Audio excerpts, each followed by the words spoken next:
Hi everybody, it's a chat with Glendora and I got a new friend to chat with. This is Mr. Rick Moon. Rick, thank you so much for seeing me. Thanks for having me. Yeah. Now tell the folks what you did. What I do. You're talking about the election. No, I'm talking about the whole thing. You grew up in Pittsfield, right?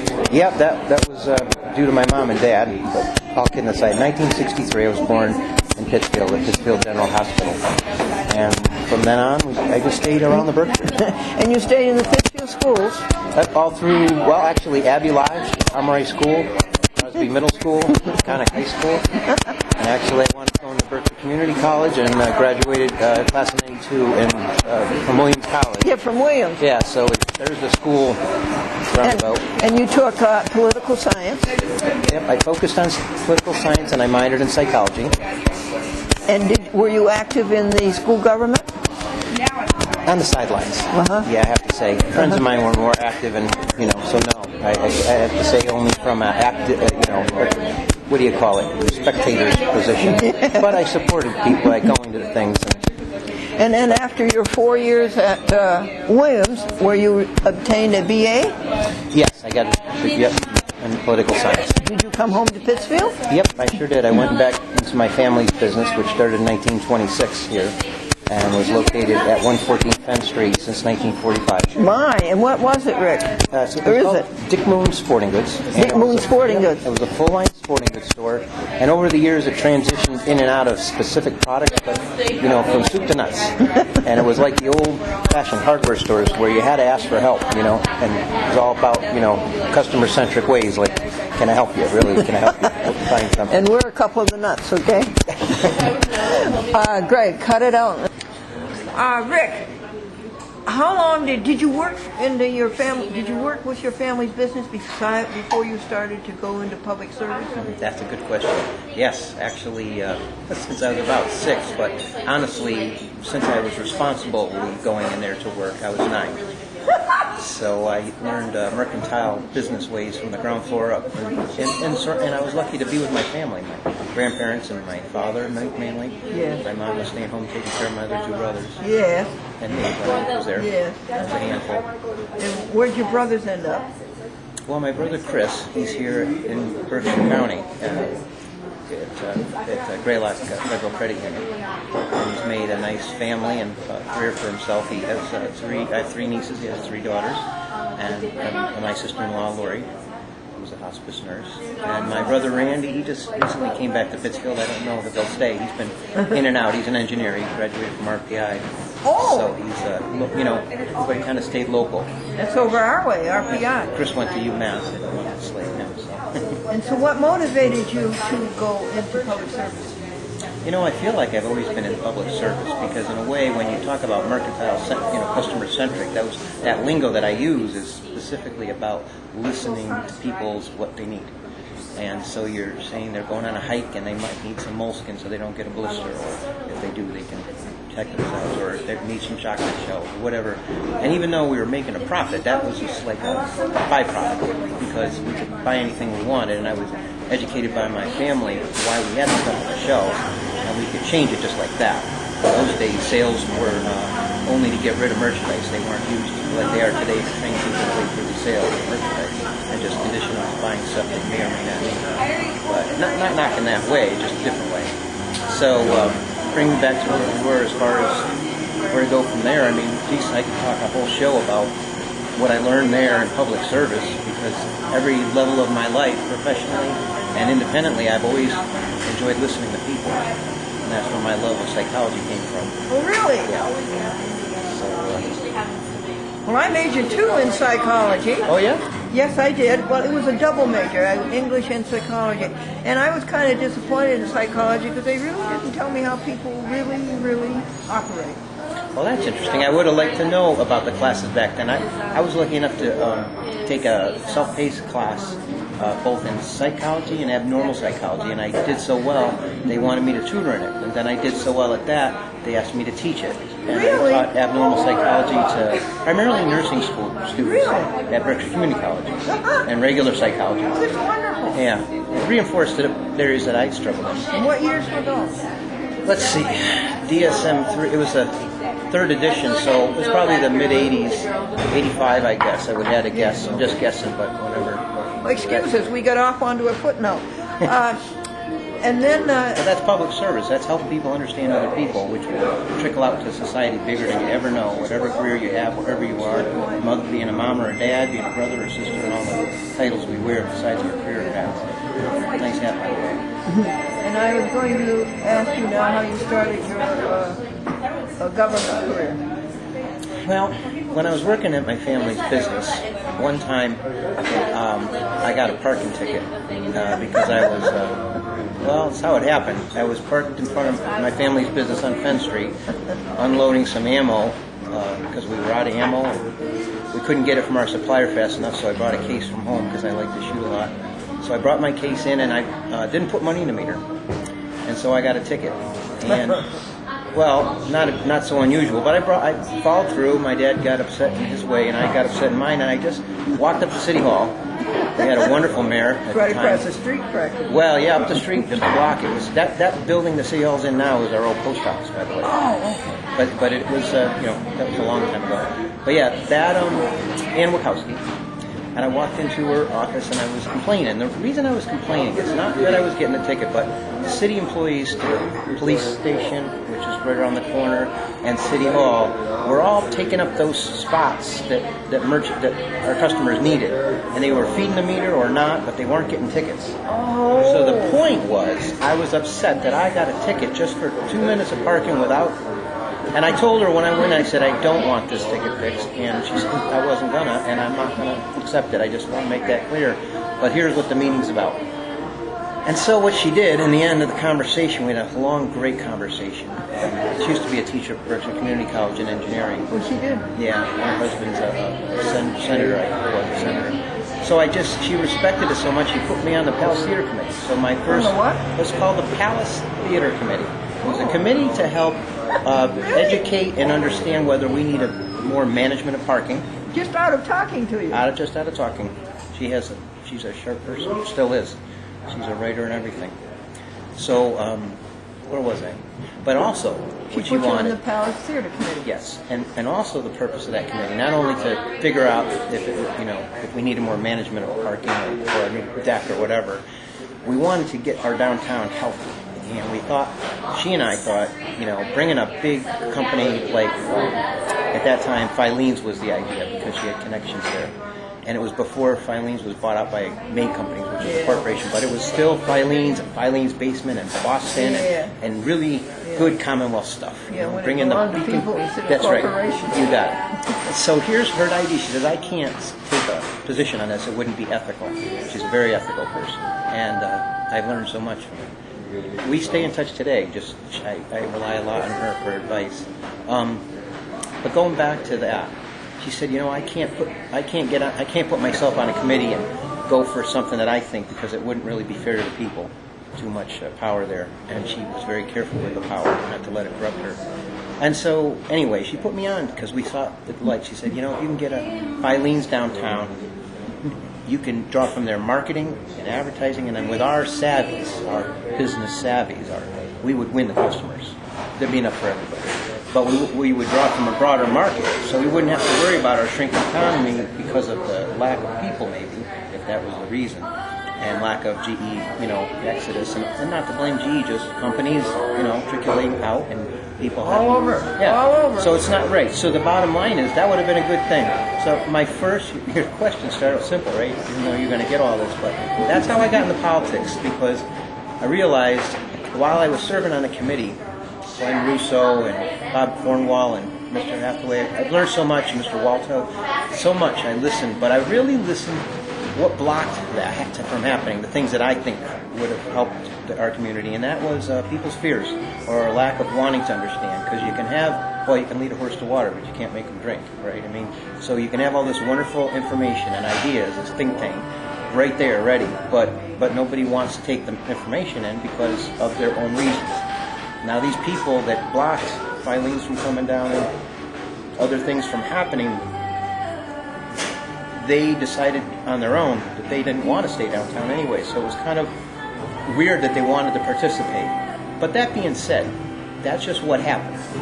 And any emotions being felt by hearing this, you should just wipe them away and just say, the reason I'm bringing it up is because we can do it now. We couldn't have done it then because we didn't. The evidence is there. But we can do it now. We can take these ideas that work and get an anchor, get some anchors, and draw from broader areas. I mean, we don't want our ship sailing out into sea and getting lost. So I love Pittsford. I love the people in it.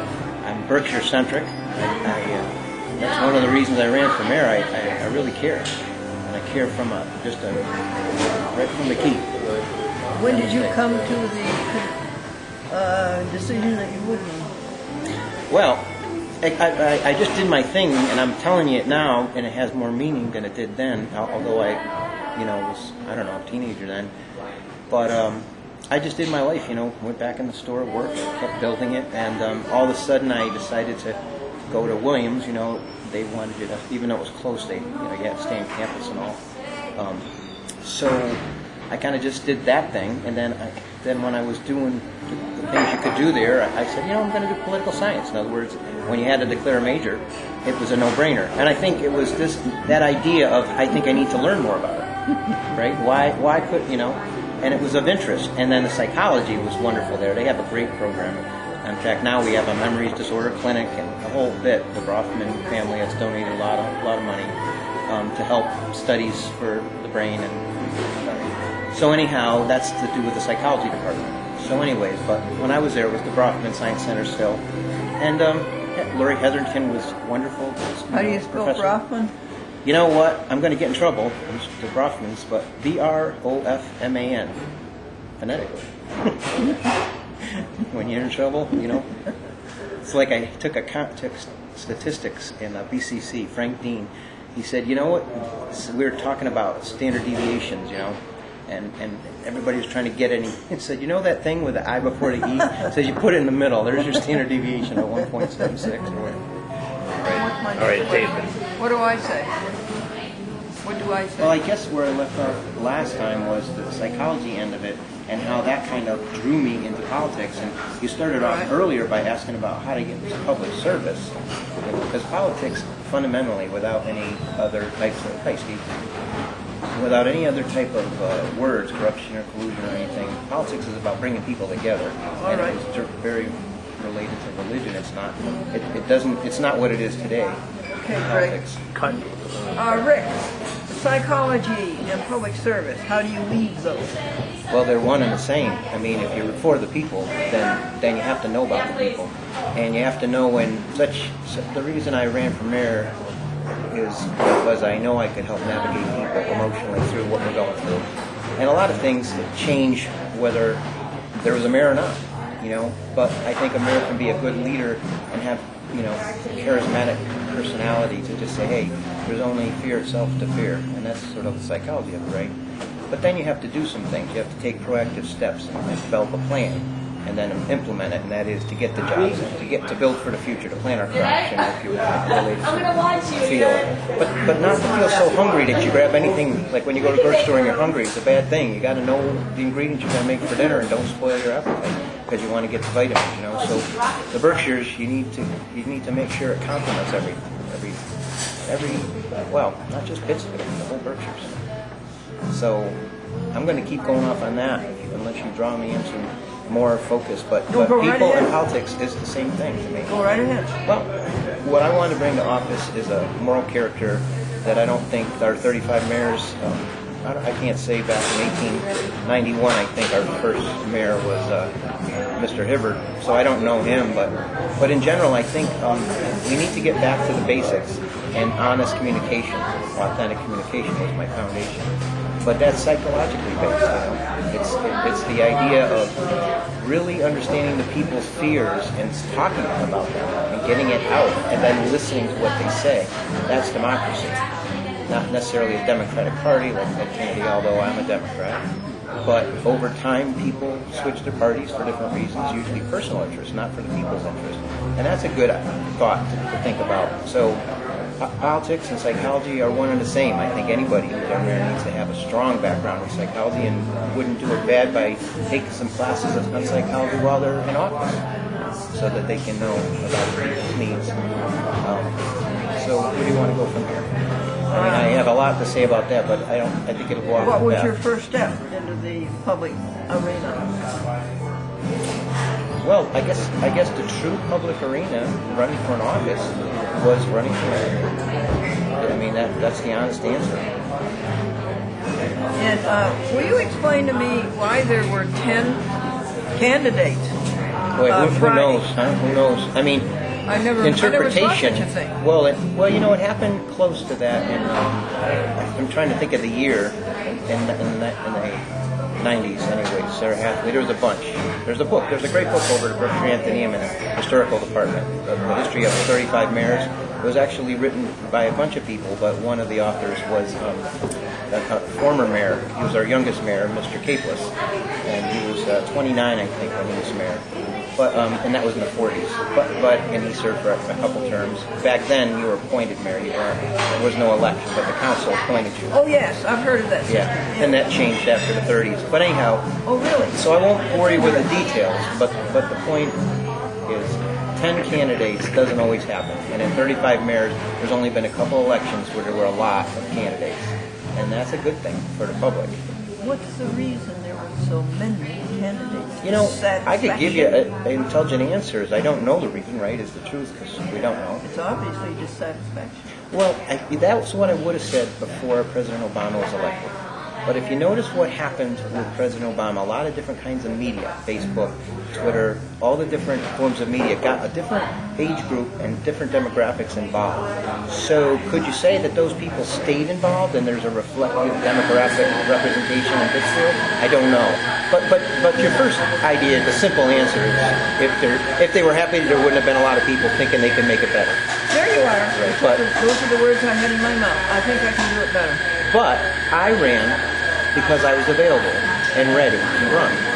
And although everybody will have a different style, I wasn't necessarily knocking anybody's way. I would just do it differently. And I was trying to get across from May, when I took out the papers, until September 22nd, when it was sudden death. And I don't mean that, just in a fun way, but in that short time, I had to get across that that's all I was doing, and I had a lot to offer.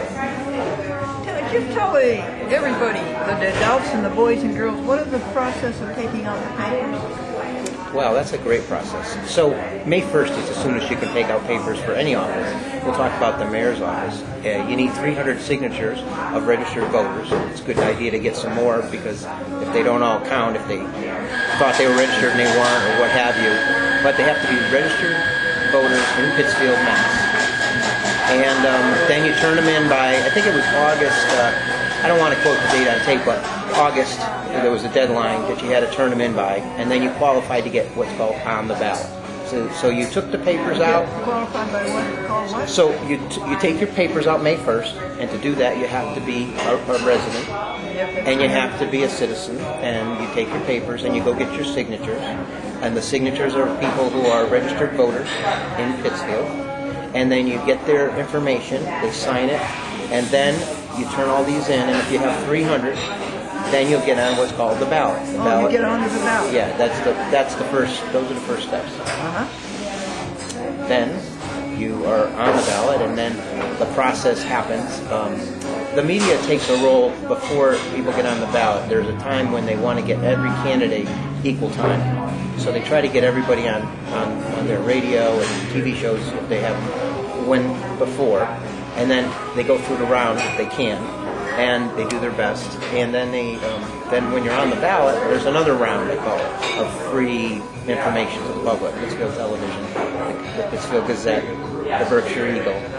There's a lot of places that cover it. Anybody who has a media of any kind has an obligation to the public, in my opinion, to cover it. Except I would like to point out that's not true in public access. In public access, you don't have to give equal time. You just tell the person, get your own show. Well, we have 3 channels. In public, you're right, but I don't know if you know it, in Pittsfield we have 3 levels of public access. We've created a government channel, so now they do have to comply with certain, but they don't, they're not going to lose their, it's a ethical and moral thing. In other words, I don't know if they'll lose their license or what penalties are, but what I'm saying is their policy is that they give equal time. In fact, there was a thing on that I have on my website still. It's called your own statement. You write your own statement out. It has to be a certain length of time. Every candidate was available to them. Not everybody took advantage of it, but they made it available. The same help from the studio, and then they filmed it, and then they played it for the public to see. What is your website? RickEmoon.com. RickEmoon.com. Yeah. So you went and you got them, and you got onto the ballot. And that's, yep, I By personally that did time, that. it's August. Yeah, I got 485 signatures. And how did you go about getting your signatures? Well, I started just thinking about that, and I said, "What's the easiest way and best way?" And I started to overanalyze it, and then I looked at my friend. I said, "Oh, you're a registered voter." A lot of my friends are not in Pittsfield, but they're in the Berkshires, but so they couldn't vote. But a lot of my friends are. So I said, "Hey, can you sign?" While I'm thinking how to get them. And every time I got a signature, I got a story with it, which was wonderful. I'm verbose in a hopefully in a healthy way, and others, love to talk about the situation as they see it. So be honest with you, it kept going. And so how did I get my signature? How did it finally happen? My gosh, it happened like a trail of breadcrumbs in Hansel and Gretel. Like I kept following it and kept asking, and then I guess I got most of my signatures by standing out of Big Y supermarket, because I said, you know what? I go to there anyways, and a lot of people I know go there, and why not just ask people and just make a stand? So I got the bulk of them there. But What did you say to the people? well, I had different approaches. It wasn't a standard thing. Even when I had retail store, I had my own company in Great Barrington too. I learned not to say, "Can I help you?" because the reflex was just looking. So sometimes I made a canned, "Hey, I'm running for mayor. Would you like to sign my papers?" But I say, if you had a minute, running for office. I approached it so they wouldn't feel. I wanted to respect their privacy, even though it's a public place and I legally had a right to stand out there. I wanted to say, I didn't want to make them feel like they wanted to run, because this is a time everybody's asking for signatures, to keep in mind. Did So- people take offense, and did people fear, and did a lot of people run? There was only 2 people I remember that said no, and then when they came out and got their groceries, they came over and signed it. So really, I guess I had a pretty good approach.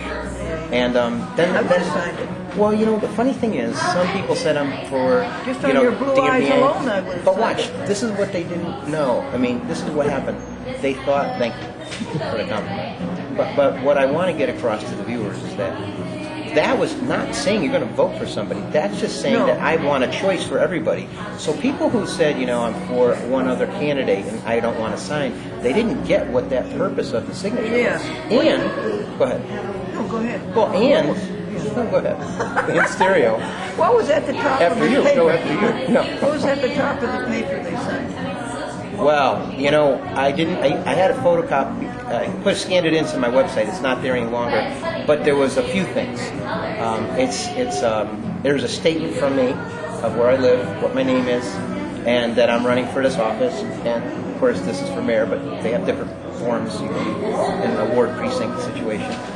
And then below it says, there's a whole paragraph, and I wouldn't remember the whole thing, but the bits and pieces are that one, you're with the statement saying that you guarantee that you're a registered voter and that this is your name. You're not signing somebody else's name.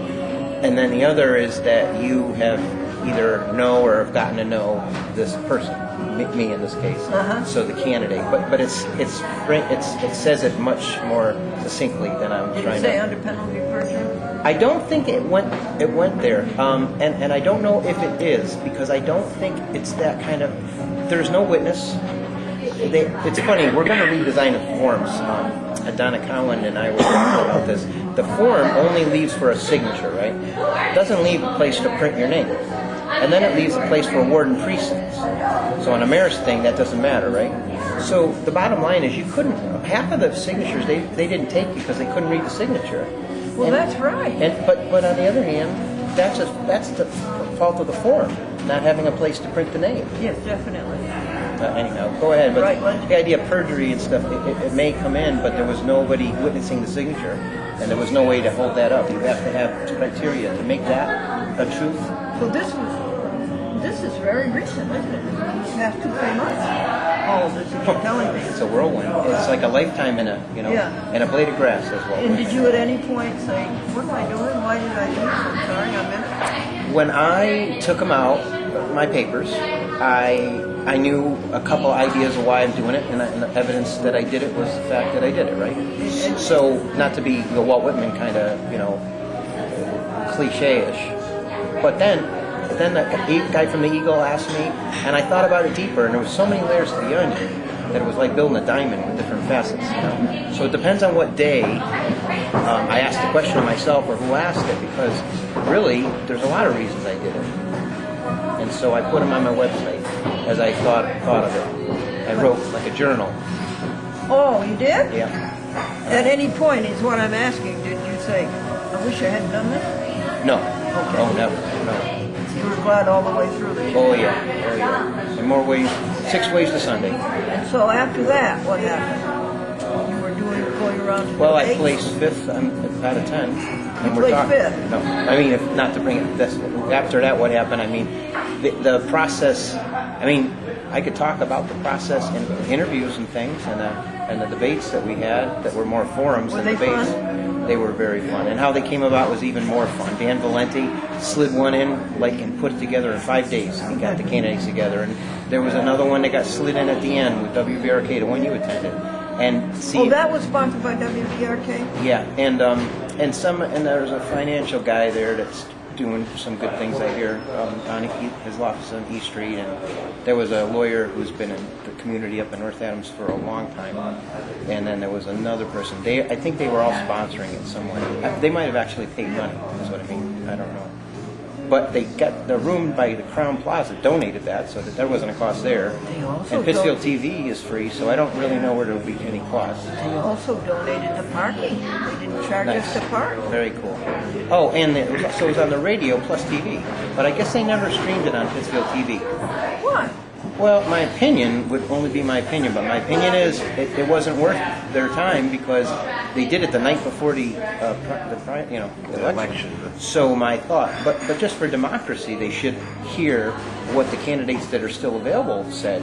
I think they should get it out there. But when you go on their site, the last I looked on their site, and maybe it's changed, Pittsfield Television, it said not scheduled to air. All the other ones are scheduled, so they have it. So if maybe you can ask them. Well, it got on a chat with Glendora, and it got on a chat with Glendora. Has 74 TV stations. Well, you can link it to my site if you like. Oh, tell me how. I've got 4 sites. I've got 4 websites. You can put it on them all. You have 4 sites. Mm-hmm. That's funny. 4 sites. Oh my gosh. And it will be on the YouTube. It'll be on the YouTube. I submitted it to Manhattan yesterday. And I don't know how long it'll take him to stream it up, but it will be on the YouTube on this month of October. And Gregory, you were right. You know, you wanted to stay longer, although we got in at the end. You know, we should have done more than we did. But what we did is very, very interesting. Let me cut.